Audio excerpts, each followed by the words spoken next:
ಅಹಮದಾಬಾದ್ನ ಆ ಭೀಕರ ವಿಮಾನ ದುರಂತಕ್ಕೆ ತಾಂತ್ರಿಕ ದೋಷ ಕಾರಣವಲ್ವೇ? ಆ 260 ಜೀವಗಳನ್ನು ಬಲಿ ಪಡೆದಿದ್ದು ವಿಮಾನದ ಇಂಜಿನ್ ವೈಫಲ್ಯವಲ್ಲ, ಬದಲಾಗಿ ಒಬ್ಬ ವ್ಯಕ್ತಿಯ ಕೈಚಳಕವೇ.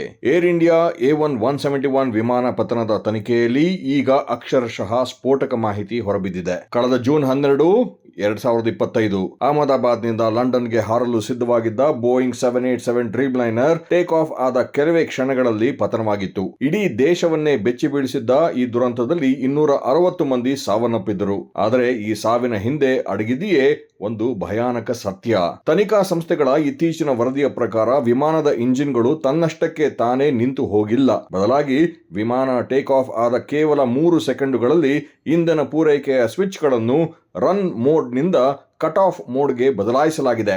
ಅಂದ್ರೆ ಇಂಜಿನ್ಗೆ ಹೋಗುತ್ತಿದ್ದ ರಕ್ತನಾಳವನ್ನೇ ಕತ್ತರಿಸದಂತೆ ಇಂಧನವನ್ನು ಪೈಲಟ್ ಆಫ್ ಮಾಡಿದ್ದಾರೆ. ಬ್ಲಾಕ್ ಬಾಕ್ಸ್ ನಲ್ಲಿ ದಾಖಲಾದ ಆ ಕೊನೆಯ ಮಾತುಗಳು ಈಗ ತನಿಖಾಧಿಕಾರಿಗಳನ್ನು ಬೆಚ್ಚಿ ಬೀಳಿಸಿವೆ. ನೀನು ಸ್ವಿಚ್ ಏಕೆ ಆಫ್ ಮಾಡಿದೆ ಎಂದು ಒಬ್ಬ ಪೈಲಟ್ ಕೇಳಿದರೆ, ನಾನು ಮಾಡಿಲ್ಲ ಎಂದು ಮತ್ತೊಬ್ಬರು ಉತ್ತರಿಸಿದ್ದಾರೆ. ಆದರೆ ತಾಂತ್ರಿಕ ತಜ್ಞರ ಪ್ರಕಾರ ಆ ಸ್ವಿಚ್ಗಳು ಕೈಯಿಂದ ತಿರುಗಿಸದೆ ತನ್ನಷ್ಟಕ್ಕೆ ತಾನೇ ಆಫ್ ಆಗಲು ಸಾಧ್ಯವೇ ಇಲ್ಲ.